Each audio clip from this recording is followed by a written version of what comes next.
কুমারখালী উপজেলা পৌর যুবদলের কুষ্টিয়ার কুমারখালী উপজেলা যুবদলের আহ্বায়ক জাকারিয়া আনসার মিলনের বহিষ্কারের প্রতিবাদে সংবাদ সম্মেলন করেছেন যুবদলের নেতাকর্মীরা। বহিষ্কার আদেশ প্রত্যাহার না করা হলে গণপদত্যাগের হুঁশিয়ারি দিয়েছেন অন্যান্য নেতাকর্মীরা।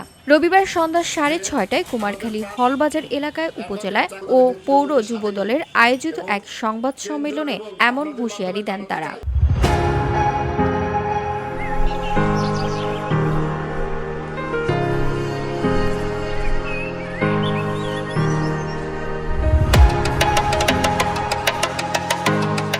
সংবাদ সম্মেলনে লিখিত বক্তব্য পাঠ করেন উপজেলা যুবদলের যুগ্ম আহ্বায়ক খায়রুল ইসলাম।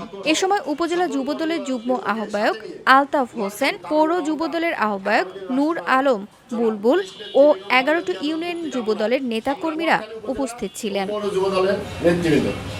লিখিত বক্তব্যে যুবদল নেতা খায়রুল ইসলাম জানান, শনিবার বিকেলে সদকিতে বেগম জিয়ার রোগমুক্তি কামনায় দোয়া চলছিল। ঠিক সেই সময় বাংলাদেশ জাতীয়তাবাদী যুবদলের কেন্দ্রীয় সোশ্যাল মিডিয়ার ভেরিফাইড পেজে কুমারখালী উপজেলা যুবদলের আহ্বায়ক জাকারিয়া আনসার মিলনের বহিষ্কারের চিঠি দেখে দলের অন্যান্য নেতাকর্মীরা হতবাক ও বিস্মিত হয়েছে।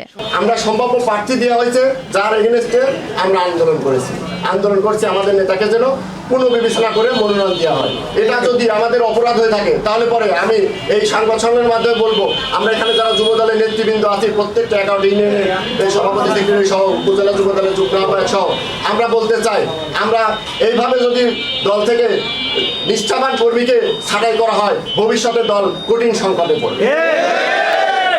আর এর থেকে আমরা এইখান থেকে এই হাউস থেকে বলতে চাই, আমরা গণহারে পদত্যাগ করবো।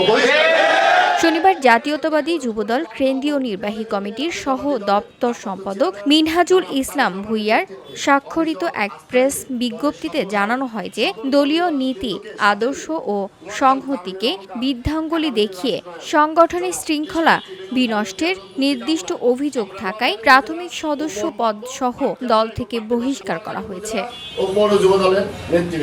VOD Bangla news desk. বহিষ্কার প্রত্যাহার করবে।